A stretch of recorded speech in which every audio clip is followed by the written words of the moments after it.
Michael Cove, why don't you start us today? Okay.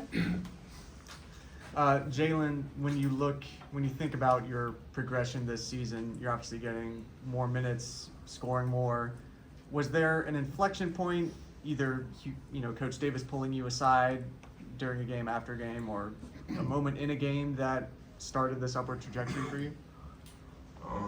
I would say it's just more so me figuring out where I fit in with like the new group that we have, and I think since day one of HD recruiting me, he's been telling me like he wanted me to be like one of the go-to guys for us, like one of the guys that's like out there making big plays, doing the dirty work, and I think that more or less I just have to become more confident in myself and being able to make those plays.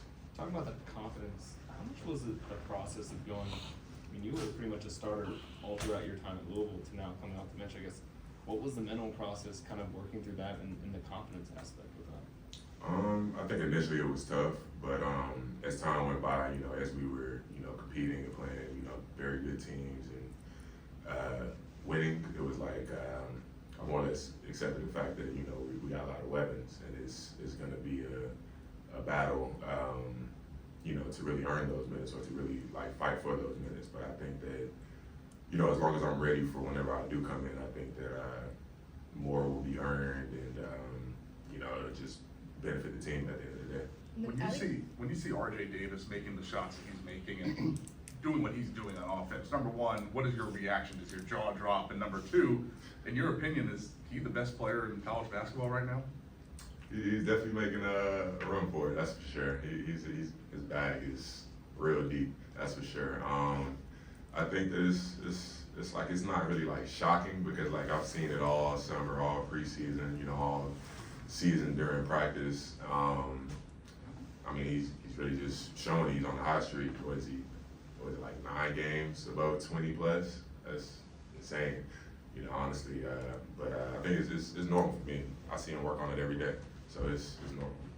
Jae'Lyn, from your time at Louisville, have you seen how difficult it is for players to come to a school in a year and fit in quickly and make an impact right away? I think typically that's an issue for a lot of players, especially coming from a starting position or a bigger role. Having to play a smaller one, I think that's definitely tougher for some players mentally. But I think that, like I said, like with us having as many weapons as we do have, and as many guys that can go, I think that it's honestly at the end of the day, it's just about getting the win. Jae'Lyn, I know you can't speak for everybody else that comes off the bench, but you mentioned how different it is for you. Just as far as you all's mentality, whether it's you, Jay Wash, or Seth, or anybody else that does come in and contribute, what is your mindset going into games and not knowing how games might fare and not knowing how many minutes you might get? I think it's more so just making the best of what you do get. I think that, let's say you do go in and it may be a game where the starters are really rolling, and let's say I go in or Jay Wash goes in or Seth goes in and makes some pretty big plays. I think that at the end of the day, HD will be thinking about it, those plays that were made, and more minutes will probably be given in a big game like that. What lessons do you think you learned from the first Florida State game? Like 6 minutes, what are you hoping to take from then to tomorrow? I would say the understanding of their 1 through 5 switching and their intensity on defense, their aggressiveness. I think that the first game we gave them a couple of open looks in the first half, a little bit of miscommunication. I think that they ended up getting a little bit of confidence going into the second half and hit a couple big shots in the first. But I think that, this go around, I think that we're better prepared and we prepped a little bit better as far as, how they play and what they're looking for on defense and offense. And I think that we'll be better prepared for them.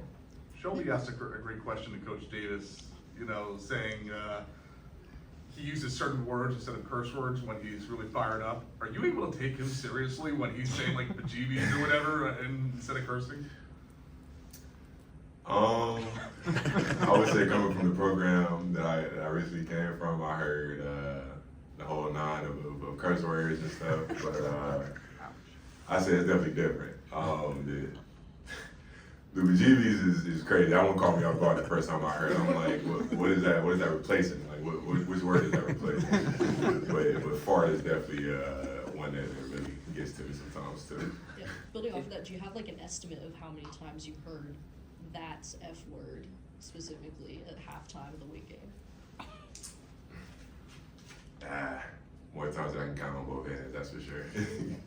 You know, with you guys defensively, you guys are 4th in Ken Palm's defensive efficiency, which is the best it's been as a ranking since even when Hubert came back as an assistant coach. What do you think this group does best defensively? I would say really buy in to not let another team, for one, outscore us, and for two, get comfortable. I think that, like I said, I think after the Louisville game, I was saying that, like, even if the team does get comfortable in the first half, I think that, HD usually challenges at halftime or in a timeout and says, like, who's going to be that guy that steps up and make that play for us and gets the stop and gets us going, gets the crowd going. And I think that that's really a big focus for us. I think that we all want to be good enough to where we aren't the person that's letting somebody down, but at the same time, we don't really, like, our pride is making it to where we don't want to get scored on. Like, we don't want to be that guy that's getting chewed out the next day in film or, like, in practice being made an example. Like, it's like you want to be that guy that's holding it down for the team. What are those film sessions like? Are they more? Is there more? Do you get chewed out more for a defensive screw up than, let's say, an offensive one in those film sessions, or is it about the same, or what? It's about the same. I wouldn't say it's more so getting chewed out. I would say it's more so like a learning lesson. Like, you definitely get called out for sure. Like, if it's like you're late on a rotation, or it's a miscommunication off ball or on ball, and they end up getting a layup or something like that. Like, it'll just be like, we gotta talk better. We gotta be on the same page. We gotta talk early, loud, and clear, and constant. That's something that AG is really big on. And I think it's just like small things like that. I think, like, unless it's like a game where we had like a terrible first half or a terrible second half where we lost, it's not really a grilling session, I guess, if that makes any sense. Well, the other thing I wanted to ask you is about communication. You were just talking about that, and I asked Hubert about it, and he said guys communicate in practice too. In terms of, you hear coaches talk all the time that the defensive team talks, it communicates. For sure. What kind of things are you saying to each other, whether in practices or games, in those moments? Whether it's, all the things that are going through the checklist and all the things you've got to do, even if you're getting angry, emotional. Yeah, for sure. What are those what are the conversations like? I would say, like, in the midst of the game, it's a little tougher to really have like a full elaborate sentence. Like, yeah, Zayna, don't let him guard you, or Harrison, don't let him blow past you. I got your help. Like, it's tougher to really say like a full sentence. You don't have to run it up and down. But I think that, like, just the small things, like, I got your help side, I'm right here in the gap with you, or like, I'm low man, or exit screen coming, like, just like small things like that. That small bit of communication is crucial for us. But I think that, like the statements that I was saying, like, that's a little bit tougher to do. Those end up coming out as well. Like, I say, like, we get like 2 stops in a row. We get a stop score, stop again, and we get another bucket. And it's like, all right, yeah, y'all, let's get a kill. Like, let's really hone in on defense on this possession. And it's like 1 through 5, like, we all like lock in and get more intense as the play goes on. I think that like, just like that communication, that body language, or that assertiveness on defense is really what kind of gets us going. Jae'Lyn, Sorry. this that you were doing at the end of the Boston College game, I saw the bench doing that on TV. What was that? I'm not sure if it was Zayden that started it or if it was James, but it was after we played NC State, I want to say.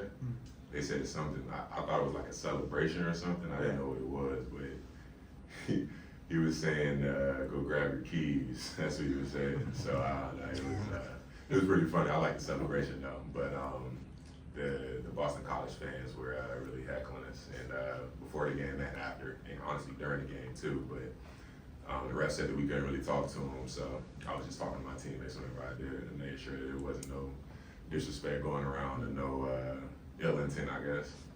All right, last one. Jae'Lyn, you've gone to some ACC arenas this season that you visited with Louisville. Could you contrast the experience going to an arena as a Louisville Cardinal as opposed to going to these arenas as a Tar Heel? Yeah, for sure. I would say every game is intense, you know, being at the level that we're playing and being an ACC, but I don't know, when you got on that Carolina jersey, everybody makes it like this. It's their homecoming. It's like the biggest game of the year for them, and I think that like everybody brings an intensity to them, but it's times 10 with Carolina. Like it's a different type of intensity whenever we're going out there and playing somebody. Compared to Louisville, I think like Louisville was the only game that we had that was really like that intense or as intense as like a North Carolina game would probably be like the game against Kentucky. Like it felt like it's that game almost every game here in Carolina. Thanks, Jae'Lyn. Thank No you. problem. Thanks, Jae'Lyn.